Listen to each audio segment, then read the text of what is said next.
มีอยู่กัมมังเหตุแห่งกรรมมีอยู่กัมมะสมุทัยโย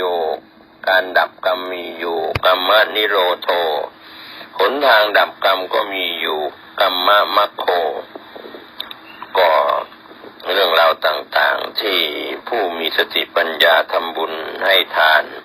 รักษาศีลเจริญภาวนากรรมฐานแล้วก็อุทิศส่วนบุญส่วนกุศลด้วยคำกล่าวง่ายๆว่าข้าพเจ้าขออุทิศส่วนบุญส่วนกุศลในการสร้างหนังสือธรรมะแก้กรรมทำเองได้ให้แก่เจ้ากรรมนายเวรทุกภพทุกชาติเทวดาในสากลพิภพทั้ง16ชั้นฟ้า15ชั้นดินดวงวิญญาณทุกดวงที่ตกทุกข์ได้ยากจะเป็น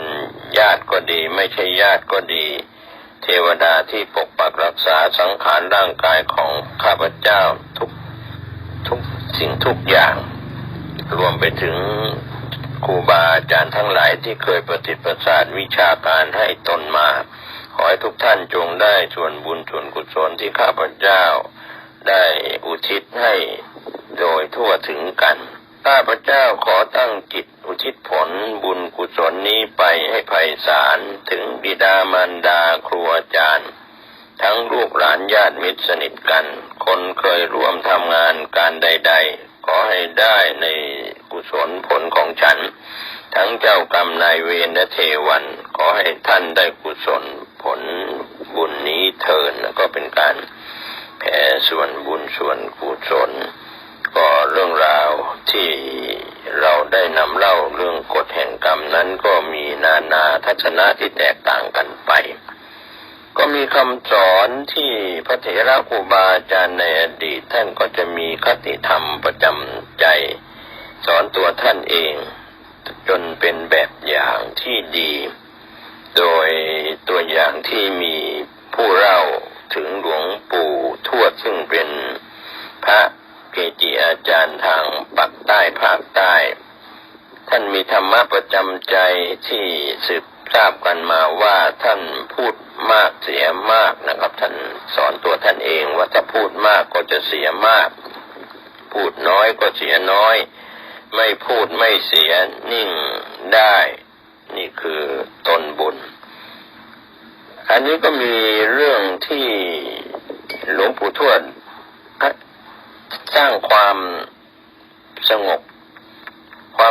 นั้นทุกสิ่งทุกอย่างในโลกนี้ล้วนเคลื่อนที่ไปสู่ความเป็นอนิจจังทุกขังอนัตตา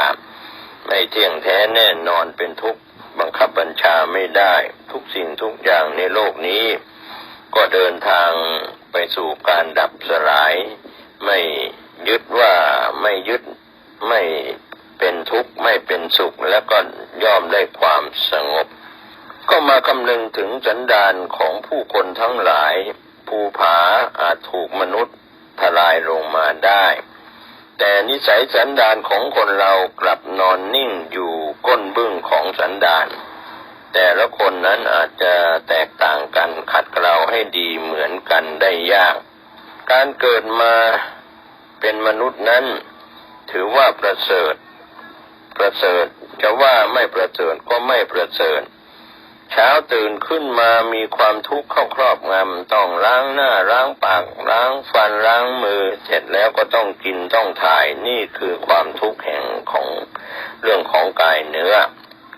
เราจะออกจากบ้านก็ต้องพบกับความทุกข์ในหมู่คณะในหน้าที่การงานในสัมมาอาชีพโดยชอบต่อศีลธรรมและกฎหมายการเลี้ยงตนชอบก็คือความทุกข์ในการแสวงหาปัจจัย